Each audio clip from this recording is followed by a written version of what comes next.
अस्सलामुअलैकुम। उमर एकेडमी में खुश आमदीद। उम्मीद है आप सब बिल्कुल खैरियत से होंगे। तो जनाब, आज आपको एक ऐसे अनोखे पौधे के बारे में बताने जा रहे हैं कि उससे टकराने पर इंसान और जानवर खुदकुशी करने पर मजबूर हो जाते हैं।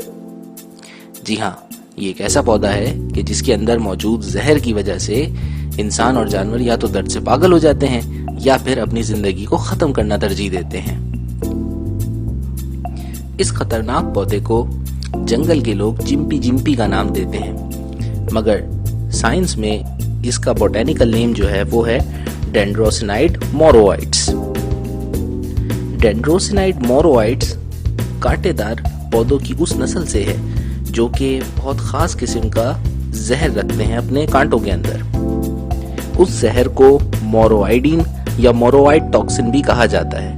ये ऐसा खतरनाक न्यूरोटॉक्सिन होता है जो आपके जिस्म में बहुत जोर की खारिश और दर्द की लहर पैदा करता है। वो दर्द इतना इंटेंस होता है कि इंसान जो है उस दर्द से पागल हो जाता है, और ये दर्द इतनी आसानी से जाता भी नहीं है। अगर इस पौधे के कांटे आपके जिस्म में रह जाएं तो ये आपको सिर्फ चंद हफ्ते या महीने नहीं बल्कि कई साल तक तकलीफ देते रहते हैं। इस पौधे के पत्तों की बनावट हार्ट शेप की होती है, यानी दिल के डिजाइन के जो हैं ये पान के पत्ते जैसे इसके नजर आते हैं। पान के पत्ते के शेप के इसके जो पत्ते होते हैं वो, और पूरा पौधा छोटे छोटे बारीक कांटों से जो कि बिल्कुल नीडल सुइयों की तरह बारीक होते हैं और बहुत जो है छोटे छोटे से होते हैं, पूरा पौधों से कवर होता है। हत्ता कि इसमें जो फल लगता है उस फल में भी वो छोटे छोटे कांटे निकले हुए होते हैं, तो पूरा पौधा कांटों से ढका हुआ होता है। इनके कांटों के अंदर जो न्यूरोटॉक्सिन जहर होता है वो बहुत ही खतरनाक होता है और बहुत ही सख्त किस्म की खारिश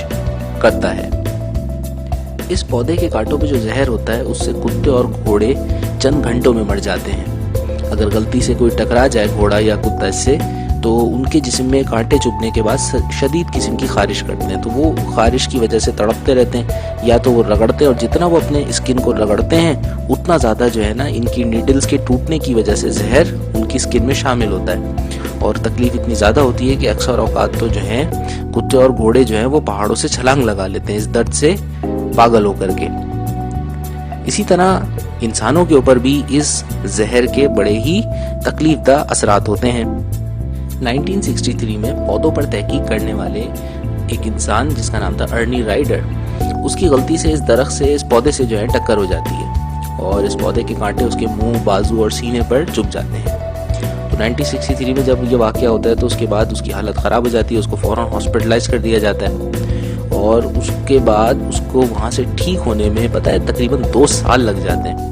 यानी 1963 से जो वो बंदा हॉस्पिटलाइज होता है तो 1965 में जाके उसके जिस्म से सारे कांटे निकलते हैं और फिर जाकर के उसकी हालत थोड़ी बेहतर होती है। तो ये जो है काफ़ी ख़तरनाक किस्म का पौधा है, और अगर जो है इसके कांटे आपके जिस्म में चले गए तो उसके बाद आपको शदीद किस्म का दर्द होगा। डॉक्टर माइक जो कि एक वायरोलॉजिस्ट है, तो वो कहते हैं कि अगर ये इंसान को इसका जहर फैल जाए या इसका कांटा चुभ जाए तो उससे जो सबसे पहली चीज़ जो महसूस करता है इंसान वो एक ख़ास किस्म की बहुत ही इंटेंस बर्निंग सेंसेशन, यानी तेज़ बुखार की फीलिंग आती है। आधे घंटे तक तो ये तेज़ बुखार में तड़पता रहता है, फिर उसके बाद वक्त के साथ साथ आहिस्ता आहिस्ता दर्द जो है कीटी से फैलती रहती हैं इंसान के जॉइंट्स में, और मुख्तलिफ जोड़ों के दर्द, और साथ में जो है इचिंग जो है खारिश भी शुरू हो जाती है। कुछ लोगों को जो है उनकी सूजन भी आ जाती है उनके हाथ और बाजुओं के ऊपर, और उसके बाद जो है उसका दर्द जो है वो वक्तन फवक्तन ज़्यादा से ज़्यादा ही होता चला जाता है, और कुछ लोगों को तो ये ट्रॉमा इतना ज़्यादा हो सकता है कि वो शायद ज़िंदगी की बाजी हार जाए। सेकेंड वर्ल्ड वॉर के दौरान एक फ़ौजी जिसका नाम था साइरिल ब्रोमले, तो साइरिल ब्रोमले साहब की भी जो है जंगल में एक ऑपरेशन के दौरान जो है इस पौधे से मुठभेड़ हो जाती है। वो उस पौधे से टकराते हैं और उसके कांटे उनके हाथों में चुभ जाते हैं। तो थोड़ी देर बाद उनको ऐसी सख्त खारिश होती है कि वो जो है खुजा खुजा करके चीखना शुरू कर देते हैं। तो बाकी जो फौजी होते हैं वो जब उनकी ऐसी पागलों जैसी हालत देखते हैं तो वो उनको पकड़ते हैं और उनको मुंह पे पट्टियां वट्टियां बांध करके, रस्सी से बांध करके ना उनको हॉस्पिटल लाया जाता है। वहाँ पर भी वो इतना जो है दर्द से तड़प रहा होता है कि लोग जो है उसको समझते हैं कि इस पे जिन मिन आ गया, उसको जो है ना रस्सी से बांध देते हैं। फिर कुछ महीनों बाद जब उसके जिस्म से वो सारे कांटे निकाल लिए जाते हैं बारीक बारीक, तब जाके उनकी हालत थोड़ी संभलती है। साइरल ब्रोमली ही कहते हैं कि उन्हीं के प्लेटून के अंदर एक ऐसा भी इंसान था जिसने गलती से जो है इस के पत्तों को टॉयलेट पेपर के तौर पे जंगल में यूज़ कर लिया था। फिर क्या था, उसको तो हॉस्पिटल तक लाने की भी नौबत नहीं हुई और उस शख्स ने जो है उस दर्द से तंग आके फौरन ही खुद को गोली मार ली। तो ये इस पौधे के कुछ मशहूर किस्से भी हैं। इसी तरह एक मशहूर बॉटनिस्ट हैं ऑस्ट्रेलिया की, उनको इस पौधे से बड़ी फैसिनेशन थी। उनका नाम था मैरीना हर्ले। तो मैरीना हर्ले जो थी वो एक एंटोमोलॉजिस्ट भी थी और जो है बॉटनिस्ट भी थी। तो उन्होंने जो है इस पौधे के ऊपर तहकीक करने की सोची। अब उनको पता था कि इससे पहले जो है एक और बायोलॉजिस्ट जिसका मैंने जिक्र किया था, बॉटनिस्ट जो थे अर्नी राइडर साहब, उनके साथ भी हादसा हो गया था। 2 साल तक वो बेचारे इसके जहर का निशाना बने। तो वो पहले से ही जानती नहीं इस पौधे के बारे में, तो काफ़ी प्रोटेक्टिव सूट पहन करके और वेल्डिंग ग्लव्स पहन करके इस पौधे के ऊपर स्टडी और रिसर्च का प्रोग्राम बनाती हैं। तो वो ऑस्ट्रेलिया के रेन फॉरेस्ट में जा करके इसके ऊपर स्टडी कर रही होती हैं। वहाँ उस स्टडी के दौरान जो है इतनी प्रोटेक्शन के बावजूद ये जब वहाँ गई होती हैं तो उस वक्त समर का टाइम होता है और समर में इस पौधे के अंदर से जो कांटे होते हैं ना, वो नेचुरली तौर पर काफ़ी लाइट वेट होकर के आसपास फैलते रहते हैं। यानी कि समझ लें कि ये कांटे झाड़ रहा होता है, तो हल्की सी भी हवा चलती है तो ये इसके कांटे जो है एक अच्छे खासे दायरे में फैल जाते हैं। तो उनके साथ ये हुआ कि इसके जो है ना कांटे उनको भी इतनी प्रोटेक्शन के बावजूद उनको जो है ना लग गए। अब क्या था भाई, उनकी भी तबीयत ख़राब हुई, वो भी बेचारी कई महीने तक जो है हॉस्पिटल में रही। फिर जब उनसे पूछा गया कि भाई आपको कैसा महसूस हुआ अगर इसके कांटे चुभते हैं, तो उन्होंने कुछ इन अल्फाज में इस पौधे की तारीफ़ की कि ऐसा लगता है कि जैसे किसी ने जो है आपके ऊपर तेज़ाब उंडेल दिया हो और आप तेज़ाब में तड़प रहे हो और साथ में जो है वो कोई आपको बिजली के झटके भी लगा रहा हो। तो एसिड बर्निंग और इलेक्ट्रोक्यूशन की तकलीफ एक साथ मिलाएं तो इस पौधे से होने वाली तकलीफ को उन्होंने एक्सप्लेन किया। फिर उसके बाद डॉक्टर ने तो उनके ऊपर पाबंदी लगा दी कि अगर जो है आप दोबारा इस पौधे के करीब गई तो आपका जिस्म जो है इसके न्यूरोटॉक्सिन को शायद बर्दाश्त ना कर पाए। तो उन्होंने तो भाई अल्लाह की तौबा करी और जो है कानों को हाथ लगाए। लेकिन बहरहाल जो है इस पौधे के बारे में बहुत सी मालूमात उन्होंने इकट्ठा करी। उसी में उनकी रिसर्च के दौरान एक हैरत अंगेज़ बात ये भी पता चली कि जहाँ इस पौधे के जहर से घोड़े, कुत्ते और इंसान जो हैं वो शदीद किस्म के दर्द में मुब्तला होते हैं, वहाँ ये पौधा कुछ जानदारों पर बिल्कुल भी असर नहीं करता।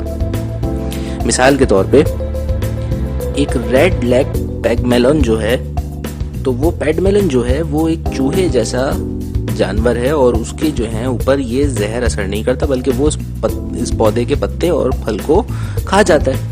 इसी तरह कुछ जो है परिंदे भी ऐसे हैं जो कि इसके जो है ना दरख्त के जो है ना टॉक्सिन से मुतासिर नहीं होते। तो जहाँ बहुत सारे जानदार हैं जिनके लिए जो है ये पत्ते काफ़ी ख़तरनाक जहर रखते हैं, तो बहुत से ऐसे जानदार भी हैं जिनकी ग़िज़ा भी हैं। अल्लाह ताला ने उनके अंदर इम्यूनिटी ऐसी पैदा की हुई है कि वो इसके जहर से मुतासिर नहीं होते। और इसके दरख्त की, इसके पौधे की एक और बड़ी ख़ास बात वो ये है कि इसके जो कांटे होते हैं ना, उनका जहर इवन ये कि अगर उसके पत्ते सूख के झड़ भी जाएं और काफ़ी साल तक, यानी कि 10, 20, 25, 30 साल तक भी अगर उसके पत्ते जो हैं सूखी हुई हालत में आसपास पड़े हुए हों, तब भी उनके पत्तों के अंदर जो कांटे होते हैं उनमें उसका जहर एक्टिव होता है। और अगर किसी सूखे हुए पत्ते से भी आप टकरा गए तो आपको जो है उसके कांटे से वही लज्जत आएगी जो एक ताज़े कांटे से आएगी। और अगर आपको बारीक कांटे सांस लेते वक्त अगर नाक में घुस गए तो उससे तेज़ छींकें भी आएंगी और जो है साथ में नाक से खून भी आ सकता है। तो हर लिहाज से ये जो है पौधा टकराने के लिए बिल्कुल भी मौजू नहीं है और उससे दूर रहने में ही भलाई है। लेकिन घबराने की ज़रूरत नहीं है, क्योंकि ये पौधा कोई आम पौधा नहीं है, बल्कि एक इंतहाई ख़ास पौधा है और ये हर जगह पाया भी नहीं जाता। ये पौधा सिर्फ और सिर्फ इंडोनेशिया या ऑस्ट्रेलिया के रेन फॉरेस्ट में पाया जाता है और इसकी ज़्यादा नहीं सिर्फ 3-4 इकसाम हैं जो कि इस पौधे की पाई जाती हैं। तो ये रेयर प्लांट्स में आता है और ये कॉमनली तौर पे एशिया या हमारे आसपास के मुल्कों में नहीं मौजूद है। तो जब अगर कभी आपका रेन फॉरेस्ट वगैरह में जाना हो तो वहाँ जाते वक्त ज़रा इस जैसे पौधे को अच्छी तरह से देख लीजिए पिक्चर्स में और इससे ज़रा बच के रहिएगा। और जो भी मालूमात आपको प्रोवाइड की गई है, ये सारी मालूमात जो है काफ़ी रिसर्च के बाद आप तक लाई गई है। तो अगर आप इस पौधे के बारे में पढ़ना चाहें तो आप डिस्कवरी चैनल पे इसको सर्च कर सकते हैं, डिस्कवरी चैनल की वेबसाइट पे भी सर्च कर सकते हैं और जिन बॉटनिस्ट का मैंने नाम लिया है उनकी किताबों में भी इसकी स्टडी कर सकते हैं। Thank you.